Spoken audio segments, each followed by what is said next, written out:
Bonjour à toutes, bonjour à tous. Aujourd'hui, j'ai envie de vous parler de la médiumnité, la communication avec l'au-delà, avec nos chers disparus. Disparus peut-être dans le visible, mais certainement pas dans l'invisible. Je serais heureux, bien sûr, que vous me croyiez, mais je ne suis pas là pour vous convaincre, car rien ne peut convaincre une personne de manière formelle tant que cette personne n'a pas vécu de ses propres yeux l'expérience si personnelle de converser avec un être disparu, un être cher. L'avoir vécu, et vous vous sentez ébranlé, ému jusqu'aux larmes, et je dirais jusqu'à l'âme. Vous passez le palier de la vie à la mort, en comprenant que nous ne pouvons plus dire la mort après la vie, mais la vie après la vie. Raymond Moody, qui est médecin et philosophe, a écrit en 1975 un livre du même nom. Il aborda dans son livre les expériences de la mort imminente. Il recueillit sur une vingtaine d'années les témoignages de ces gens qui ont vécu cette troublante aventure. Revenir après un long moment où le cœur s'arrête et que le processus de la mort est déclaré, un énième massage cardiaque ou autre processus pour sauver la personne, pour lui rendre vie, et voilà que la personne, morte depuis des minutes, revient, respire à nouveau, et raconte sa traversée du tunnel.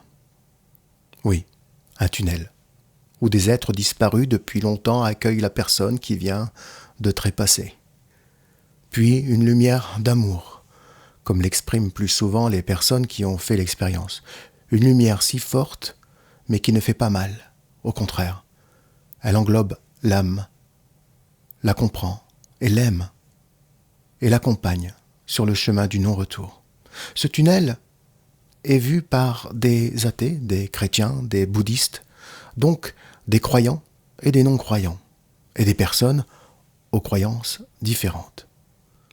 Mais mon intervention n'est pas de parler de ce que c'est, car tout le monde connaît ou en a entendu parler, mais d'aborder la médiumnité, c'est-à-dire comment pouvons-nous avoir une conversation avec nos chers disparus.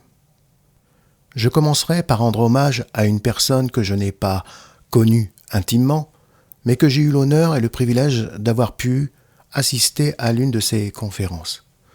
Celle-ci se donnait dans la ville de Lille, dans le nord de la France. Je vous laisse lire le Wikipédia qui retrace un peu la vie de François Brune. Alors que j'étais dans cette grande salle de conférence, est apparu le père Brune, avec un invité qui l'accompagnait.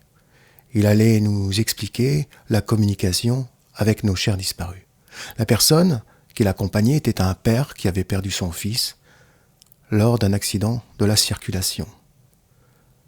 Cet homme avait qu'une envie, savoir si son fils était perdu à jamais ou vivant dans un autre monde. Il prit un magnétophone, le plaça dans une pièce de sa maison. Si je me souviens bien, cette pièce était le grenier. Et il mit une radio en plaçant la fréquence sur aucune émission, mais sur un bruit de fond, des craquements sonores que l'on peut entendre si vous mettez votre radio entre deux fréquences.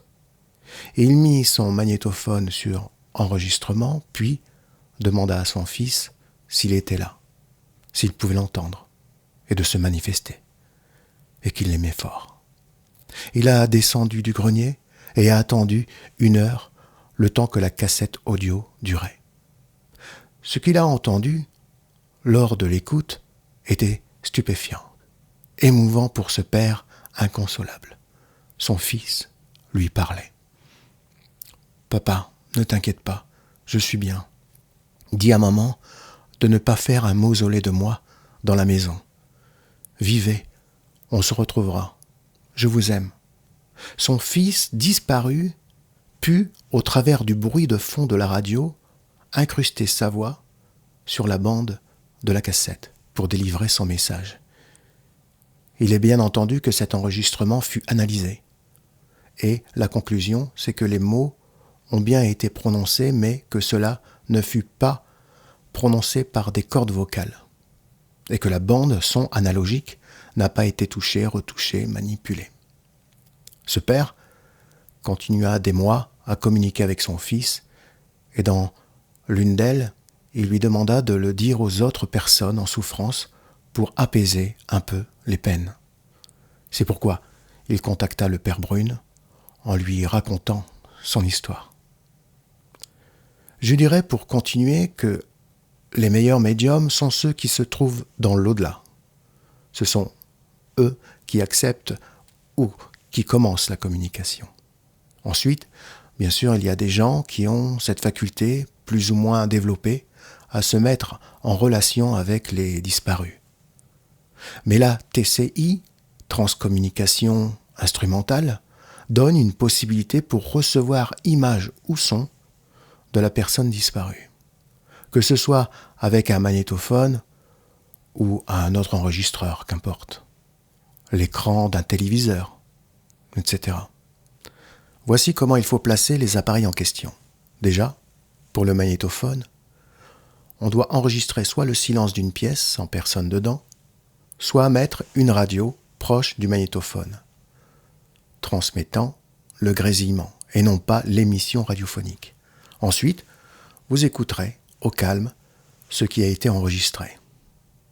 Pour capter l'image d'un disparu, il faut un téléviseur et mettre une chaîne neutre où rien n'est diffusé, juste de la neige. Mettre devant l'écran votre caméra ou votre téléphone en mode vidéo.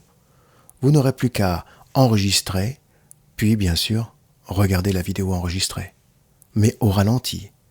Et même, image par image, c'est préférable, car des fois, le message, l'image, s'imprime que sur une image, une fraction de seconde. Il suffit que vous cligniez des yeux et vous passerez à côté. Il faut donc faire preuve de patience. Ceci s'appelle la TCI, la transcommunication instrumentale. Mais le médium pur, comme on le dit, ne le fait pas avec ce genre de procédé. Il ne se sert que de la perception extrasensorielle. Voir, entendre, toucher, ressentir, lorsque la communication est établie. Certains n'ont besoin d'aucun support. D'autres se servent d'un stylo ou de papier. L'écriture automatique est pratiquée par beaucoup de médiums, mais la boule de cristal est aussi un support très riche en informations reçues, car ce moyen peut donner une lecture d'images, mais aussi de films, visibles et même sonores, car des sons, des bruits peuvent être entendus. Le tarot est un support merveilleux pour ouvrir cette porte vers la communication. Le pendule aussi est un outil qui nous amène déjà à une certaine décontraction par ses oscillements. Il répondra aussi par un oui, par un non, ou des directions. L'importance est d'entrer dans une auto-hypnose, un état modifié de conscience pour se focaliser qu'à une seule chose. Être médium, être disponible à 100% pour que le disparu se serve en quelque sorte de nous. Un médium est, pourrions-nous dire, une sorte de bocal qui se veut vide pour être prêt à être rempli par les informations que le disparu aura envie ou besoin de délivrer. La manifestation d'un être disparu venant se montrer ou de délivrer un message a plusieurs causes. Des fois, il vient pour lui-même, pour se faire du bien, à dire ce qu'il n'a pas su dire lorsqu'il était vivant sur Terre, ou parce qu'il n'a pas encore décidé d'aller réellement dans la lumière, qu'il n'a pas encore accepté sa nouvelle condition d'existence. Il peut s'agir aussi de venir en quelque sorte consoler la personne en deuil de lui pour le rassurer. Il se peut aussi qu'il aille vers une médium pour discuter, se manifester, car il est plus facile d'aller vers une personne ouverte à ce genre de choses de l'invisible. Malheureusement, beaucoup de personnes aimeraient avoir des manifestations d'un être cher et rien ne se passe. Aucune communication n'arrive après bien de tentatives. Alors, on peut se retrouver avec plein de pourquoi. Des fois, l'âme n'a pas la clé pour se montrer à une certaine personne. Ce n'est pas qu'il ne veuille pas, c'est que lui et vous marchiez sur un chemin où lui regarderait sur la gauche et vous sur la droite. Deux ondes se croisant sans se toucher. Ce n'est la faute de personne. C'est aussi possible que la communication serait néfaste pour l'un ou l'autre, car des fois nous pensons à être assez solides pour vivre une telle expérience, alors que cela peut être plus douloureux que l'on puisse croire. Alors un blocage se fait pour le bien de tous. La médiumnité, tout comme la voyance, est comme une conversation intime. Il existe bien évidemment des esprits qui attendent de nous de délivrer le message au plus grand nombre, comme pour prouver l'existence de l'au-delà, par exemple. Mais il existe des manifestations qui ne doivent pas être utilisées à mauvais escient. Imaginez l'énergie déployée d'une âme errante, en peine, pour se montrer visuellement ou par la voix ou par l'écrit. Et au lieu d'en prendre soin, de l'amener vers la lumière, nous ne l'écouterions pas, nous l'appellerions sans cesse presque par jeu, par expérience malsaine. Alors, nous prendrions le risque de lui faire mal, et par la même occasion, de se faire mal, car rien n'est anodin. L'invisible est aussi tangible que le visible, comme les mots délivrés et ceux qu'on n'aurait jamais dit. Qu'importe la façon, le procédé avec lequel vous entrez en communication avec l'au-delà, la règle d'or est de ne jamais forcer un esprit de se manifester.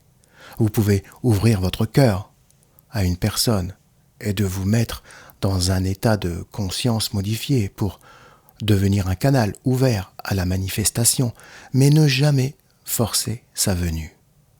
Soit vous forcerez la communication, et vous l'aurez, l'obtiendrez, mais l'énergie amenée pour cela ne sera pas positive, et des retombées peuvent arriver. L'une d'entre elles est de recevoir un esprit tout autre que celle que vous aurez demandée, un leurre, un esprit se jouant de vous, par exemple. Toujours être humble et laisser faire les choses naturellement. L'esprit qui voudra venir vous parler sera le plus souvent celui que vous attendiez. C'est pour cela qu'il faut juste être comme un bocal vide, sans demande, et de vous laisser remplir par l'esprit disponible à vous parler. Je vous laisse avec les liens dans la description et vous souhaite une bonne nuit ou un bon jour. Je vous dis à bientôt.